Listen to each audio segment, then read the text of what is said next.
Welcome to another episode of Leadership Lessons. My guest today is Phil Newton, and we're talking about the role of elders in a Baptist church. You'll notice that we have a graphic up for Phil. We had a little trouble getting on with the video part, but we're going to hear him, and we're glad he's here. And Phil, thank you for joining Leadership Lessons. I'm so glad to be on with you, Todd. Yeah, let me tell you a little bit about Phil. So, for the last 35 years, Phil served as lead pastor at Southwoods Baptist Church in Memphis, which he planted in 1987. He serves as an adjunct professor for Southeastern Seminary as well as Midwestern Seminary. He's authored a number of books on pastoral ministry, church polity, and the Christian life. He and his wife have 5 children and 9 grandchildren, and Phil currently serves as a lay elder at the Midtown Baptist Church in Memphis. And we're going to talk a lot about his book, Mending the Nets, or Rethinking Church Leadership. So, Phil, let's start there. Tell us about your ministry experience and how you grew to be passionate about elder leadership in churches. That's such a good question. Thanks so much for having me today. I started pastoring in 1978, and my first church was way out in the boonies in southwest Mississippi while I was a student at New Orleans Seminary. There were not many people there.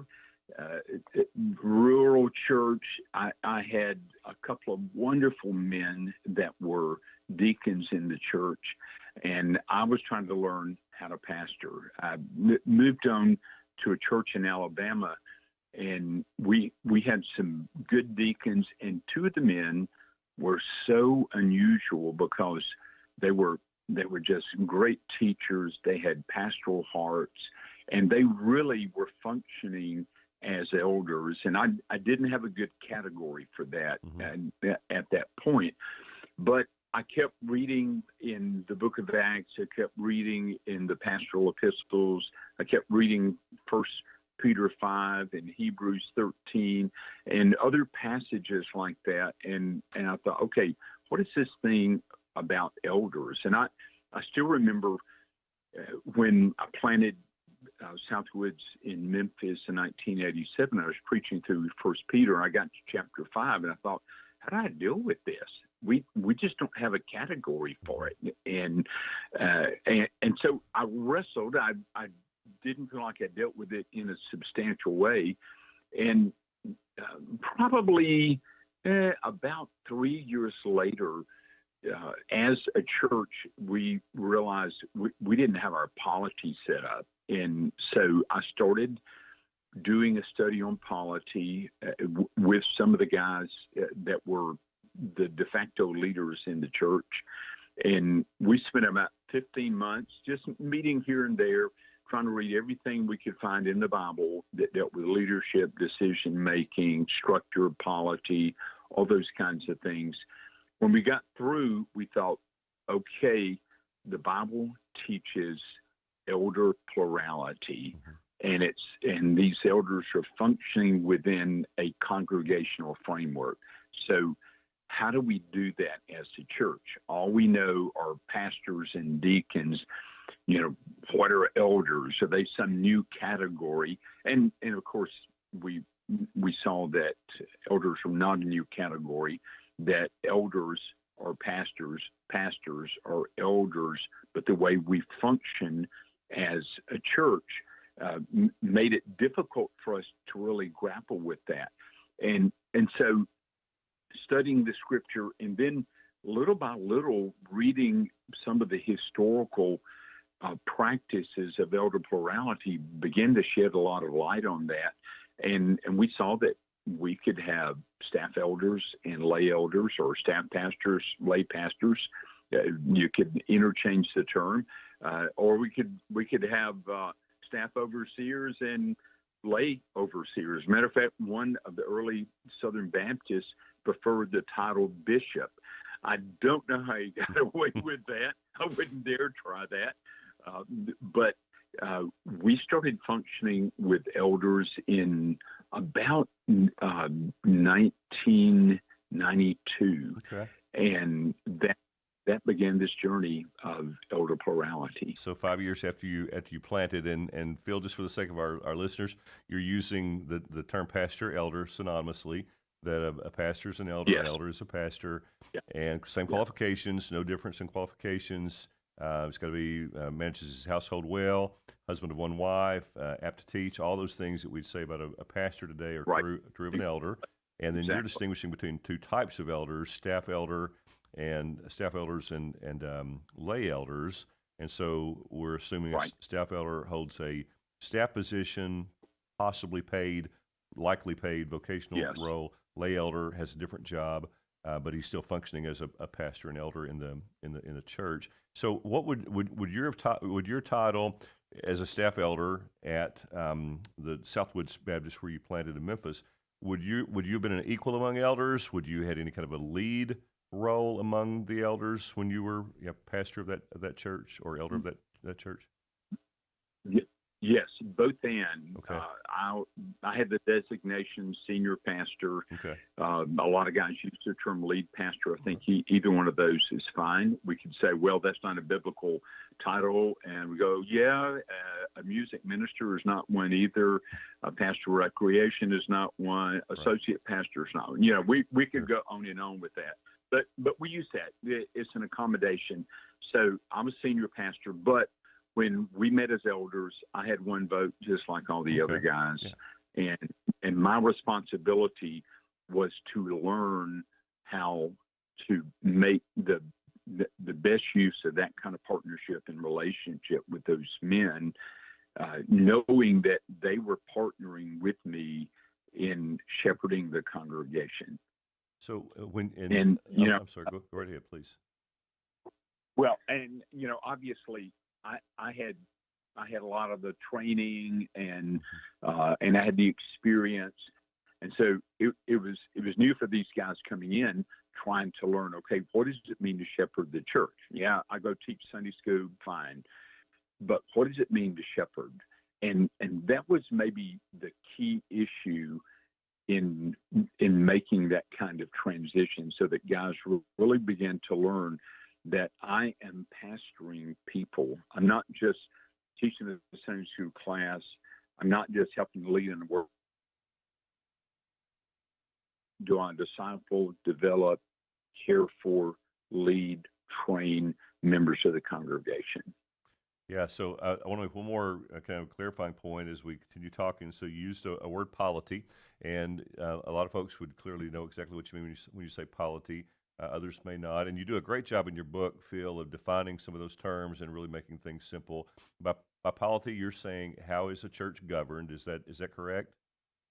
Correct. And then so that's it. And then, exactly, just a simple word. And the practice that you're kind of promoting, advocating for, is elder-led, congregationally governed, or is that correct language, or do you have a little more precise language there? No, I think that is right on target, John. Yeah, so the elders are doing the work of pastors. They're doing it together. They're processing a lot of decisions, and maybe we could talk more about the types of decisions that you're making. But you're recommending things to the church. It's not like there's this group that's making all the decisions for the church. You're having regular what members meetings or business meetings, and you're bringing recommendations to the church that they're voting on. You're not. No one's pulling voting of a congregational vote out of the church. Am I understanding right? Your practice? Yeah, correct. So I'm a lay elder now. Okay. We have staff pastors at our church. It's a 6-year-old church plant, and I'm one of 5 lay elders, 3 staff elders in the church. Every other month we have a members meeting, and we vote on admitting people, removing people. We deal with issues related to focal points in ministry, in issues related to finances, locations, which is always big with a church plant, systems that we are effecting and structuring for the church.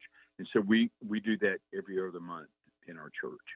One of the things I loved about your book also was that you did a really good job. I mean, you're a Baptist, and so you're writing from a Baptist perspective, which I love.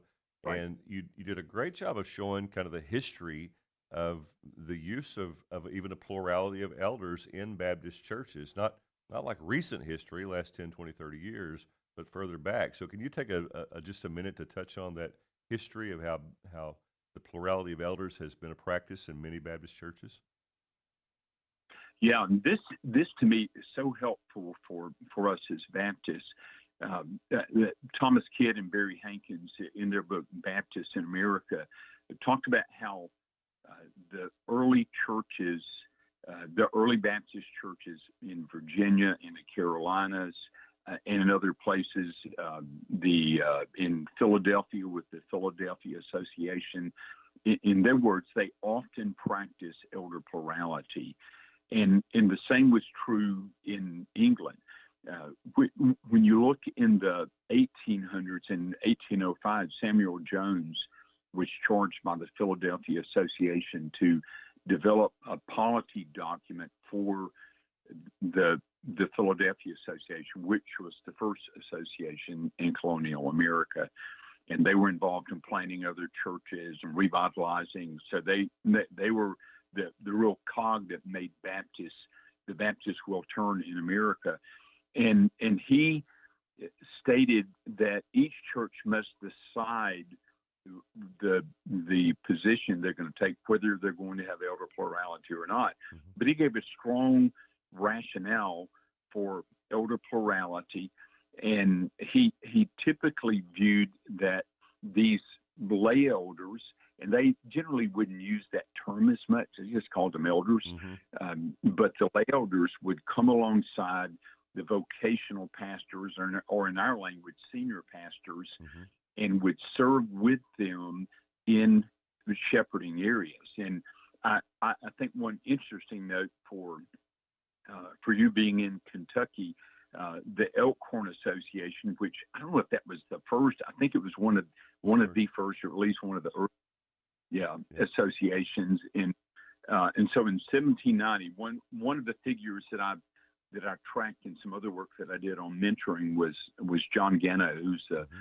first pastor of First Baptist Church in New York City, and he was the chaplain during the Revolutionary War, and then he moved to Kentucky, was part of the Elkhorn Association, mm-hmm. and they had an issue that came up concerning elders, and the association, including John Gano, affirmed elder plurality with those fellow senior pastors. So this is not an unusual thing.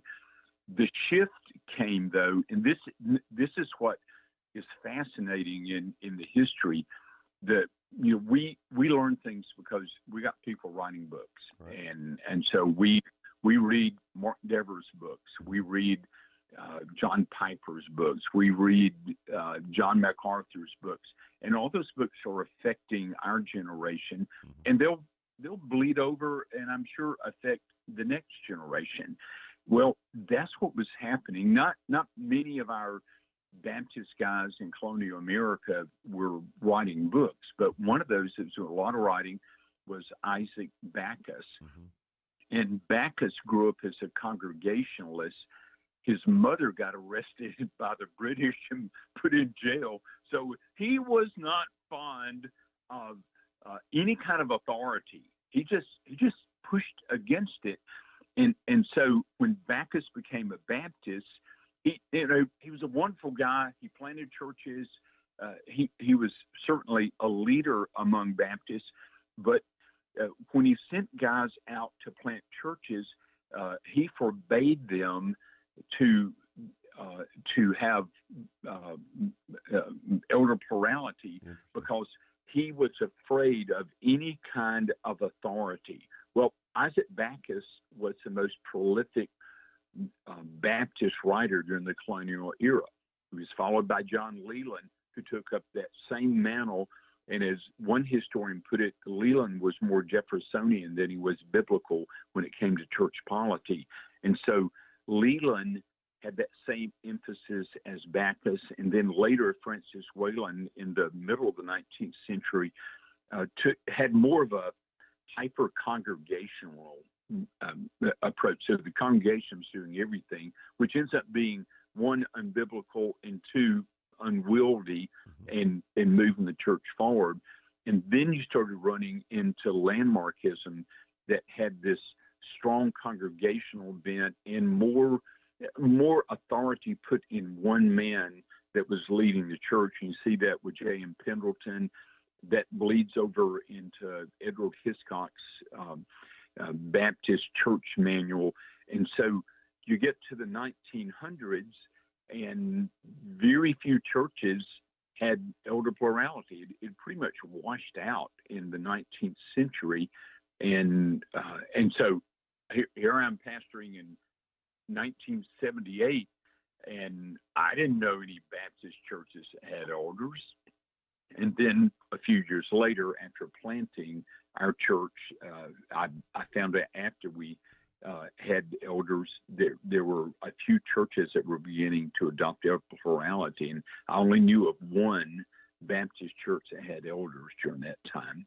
So I appreciate the history that you shared, Phil, and I think folks would really enjoy your historical perspective in your book, Mending the Nets, because it is interesting. It's interesting the way you lay it out. You make the case. One thing that comes up sometimes on elder plurality conversations is the question: is this a Reformed thing, or are there churches that are not Reformed leaning that also use an elder plurality?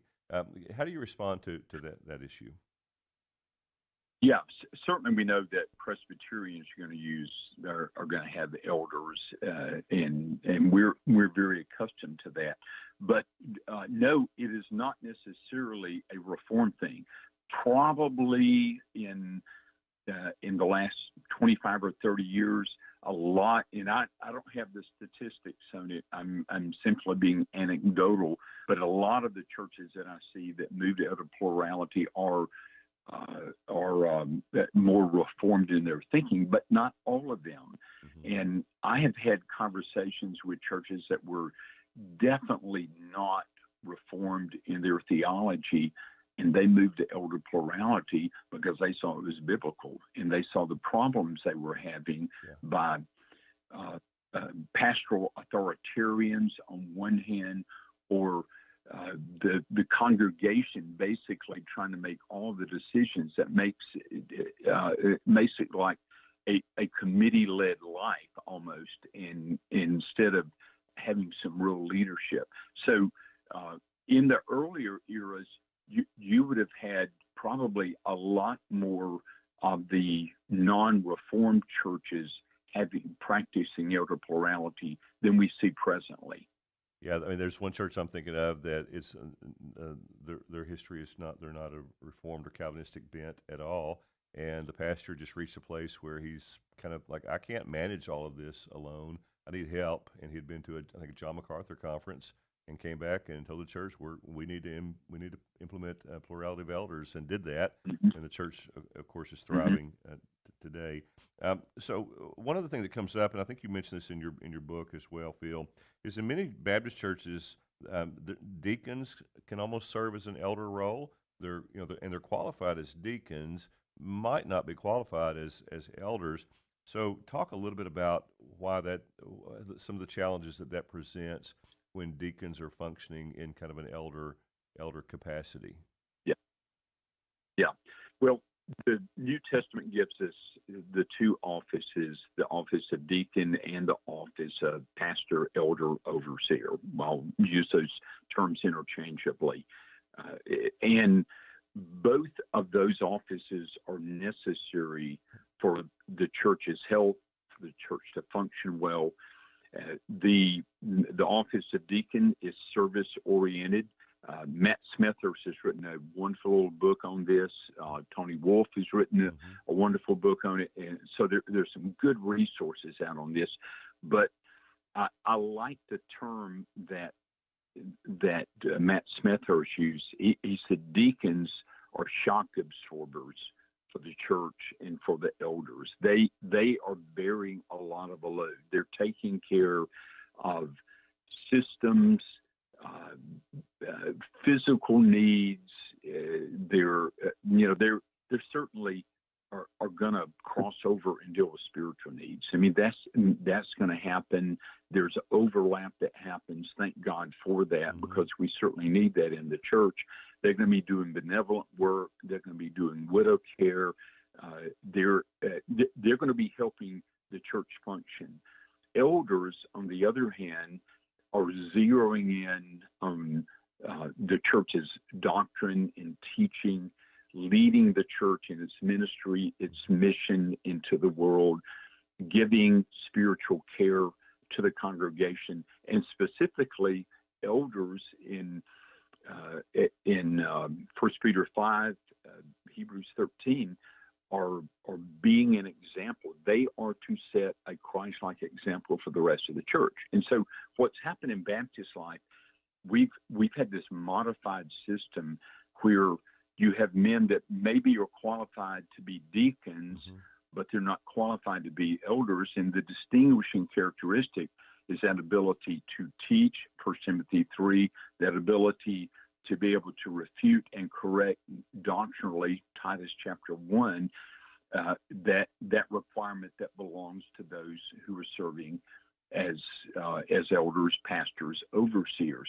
And so in our churches, deacons that are not elder qualified are put in positions to be making elder decisions. So they're making decisions about the mission of the church, making decisions about what their church is going to teach, or how its ministry is going to be shaped. They're maybe visiting with people, trying to give some care, but they may not be gifted in handling the word and being able to apply the word in people's lives. And as best they try, they're something of a square peg trying to fit into a round hole. And that's no cut on them. Right. That's just who they are. That's where they are. That's why the New Testament distinguishes these offices. And I regularly tell churches, if somebody comes to me and says, well, should I do elders first and then deacons? I say, no, do both.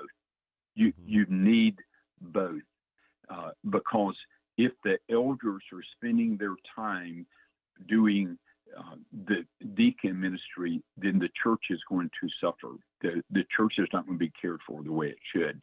And by the same token, if the deacons are attempting to do that work of the elder, they're going to get frustrated, and they're probably going to make some decisions that are not healthy for the church, because they don't have the gifting, they don't have the training, they don't have the leaning in that area. And so it ends up creating a lot of conflict along the way.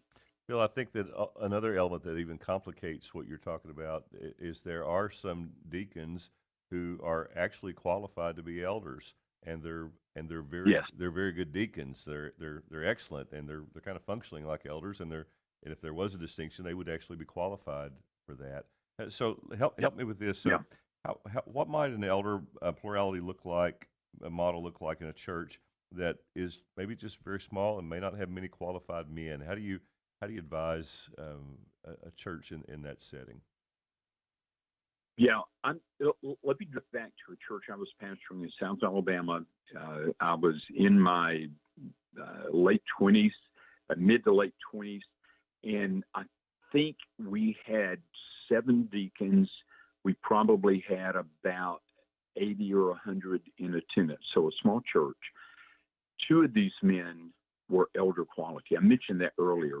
They shepherded members of the congregation. They were excellent teachers. They had pastoral hearts.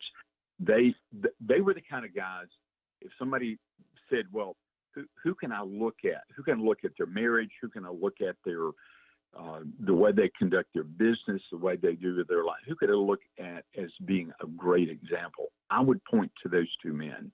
They were remarkable men.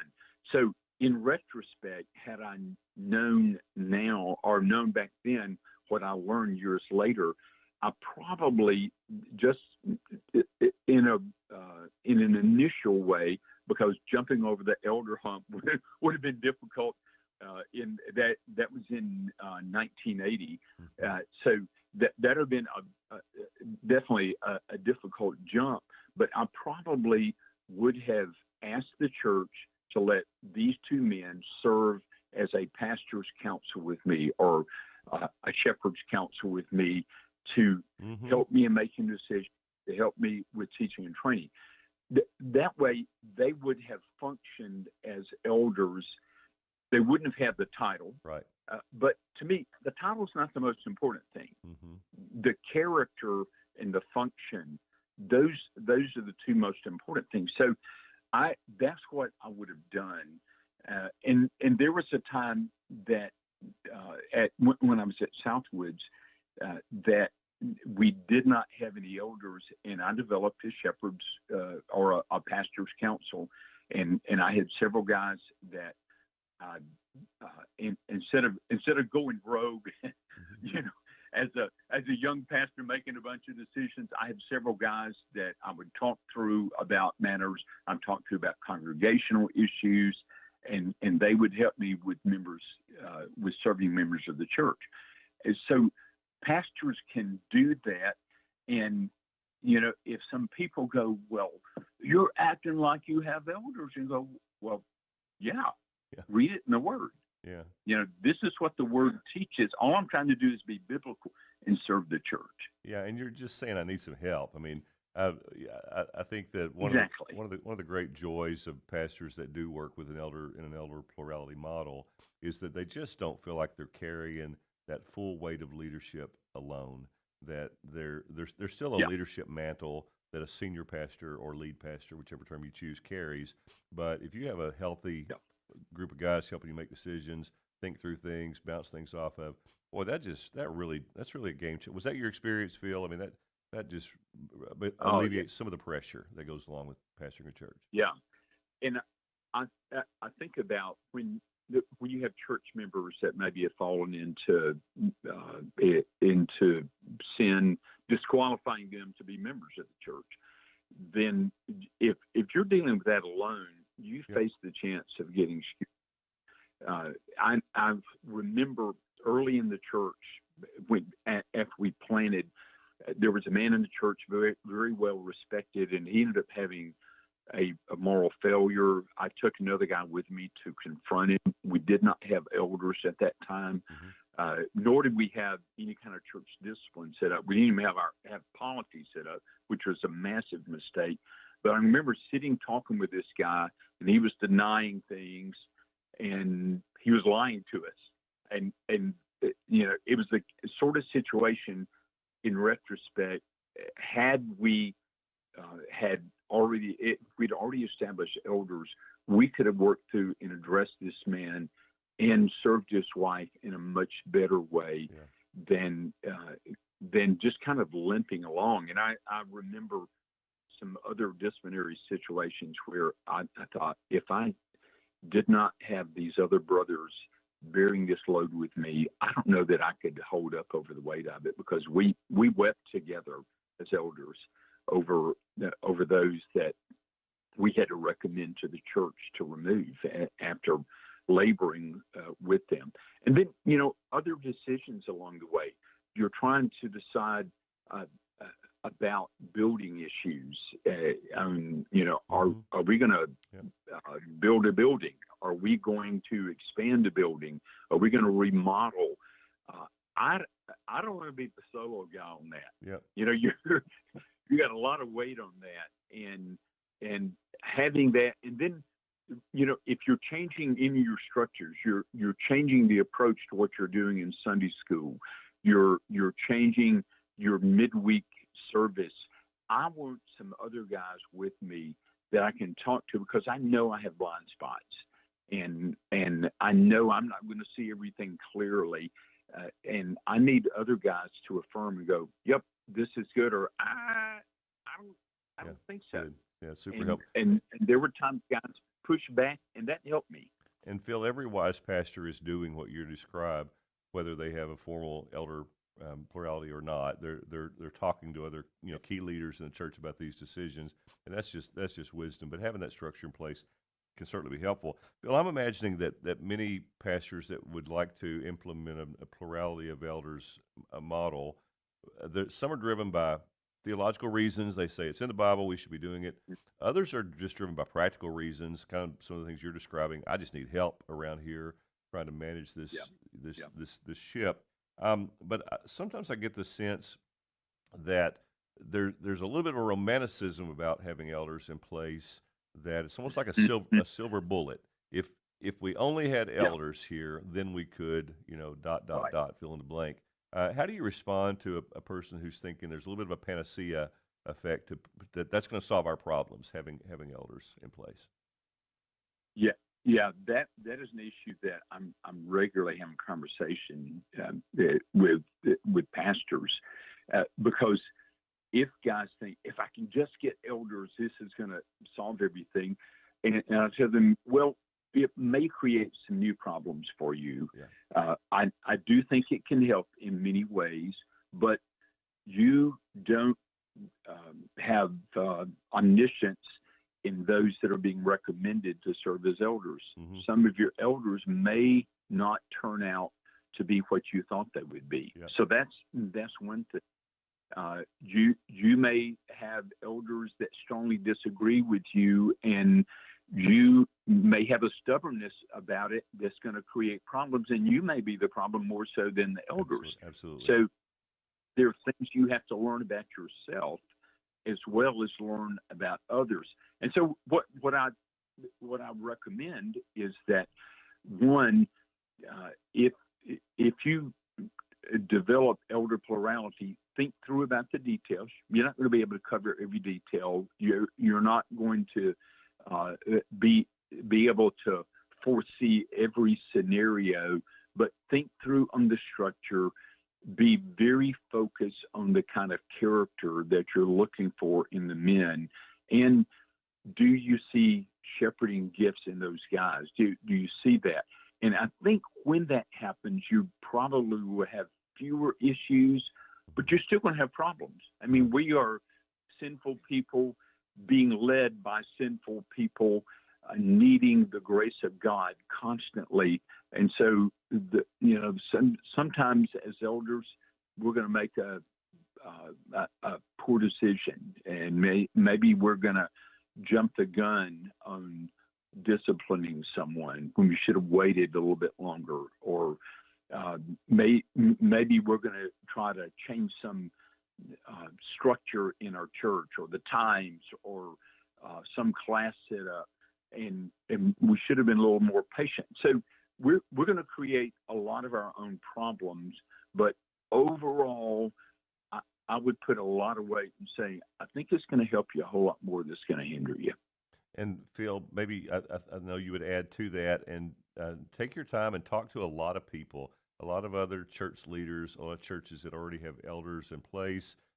Find out what they've learned, find out the pitfalls, find out what they wish they would have done different when they moved to an elder plurality model, because there's no doubt lots of mistakes have been made in that process. So for the second time, Phil, any tips for a church that's considering, that says we think this is, we think we can see where this is biblical, we can see the value of it as well.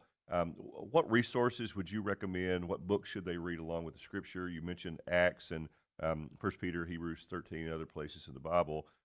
What resources do you like for churches or leaders that are trying to think about moving toward an elder plurality model?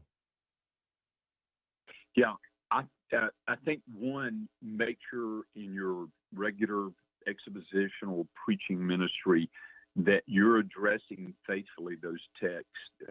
Acts 14, Acts 15 talks about elders. Actually, Acts 11 does as well. Acts 20. Look at passages like that. Maybe consider preaching through the pastorals, 1st and 2nd Timothy and Titus, and see how that whole office of elder and office of deacon, 1 Timothy 3, is identified, and give weight to it. And then, second, take your time. I regularly tell guys, remember, a car has a brake as well as an accelerator. And when you're trying to move your church toward elder plurality, use your brake more than your accelerator. Don't stomp on it. Don't use your parking brake. But that car's going to roll some, even without hitting the accelerator. And so sometimes you need to take the brake. You didn't come to that position overnight, nor will your church. So you want to take plenty of time to teach. There are lots of good articles at the Nine Marks website, the Pillar Network website, the Gospel Coalition website, that under resources that you could give articles to members of your church and say, hey, let's read this and talk about it. I would suggest starting with some of the key leaders in the church, and maybe that's the deacons, maybe it's a church council or something like that, where you are sitting down with the Word and saying, let's talk about this. Let's see what God's Word says. Let's put, everything else aside. Let's see what God's Word says. One, come to some conclusions on that, and then let's read some articles from some of these writers. Nine Marks has a lot of resources in this area. Jeremy Rennie, a pastor in Florida, has a book, a real big title, Church Elders. Yeah. And so just reading that, I did a bigger book with Matt Schmucker a number of years ago that was a second edition of an earlier volume, and it's called Elders in the Life of the Church. And my early version in 2005 was Elders in Congregational Life. And then Matt and I expanded that. He gave a color commentary and talked about the development of elders at Capitol Hill Baptist and some of the struggles they went through. He's very honest about it. That's good. And that was so helpful. And so it's a much bigger book on it. Lord willing, I think I'm supposed to be doing a book for Lifeway on this with a series with the Pillar Network sometime the next year or so. What I would look for is books that deal with pastoral ministry, like Timothy Whitmer's book, I think it's called The Shepherd Leader, and see how the whole idea of caring for a congregation needs more than one man. Not all of us, as a matter of fact, none of us are Charles Haddon Spurgeons, who had such an enormous capacity, but even Spurgeon had elders as well as deacons at the Metropolitan Tabernacle. So those would be some of the resources. I would really say mine those articles because you're gonna get a lot of different pastoral voices.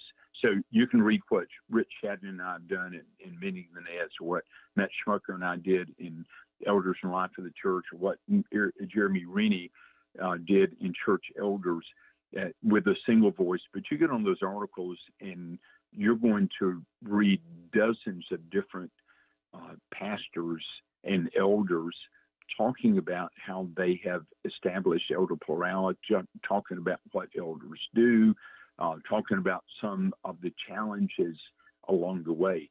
So I would encourage that.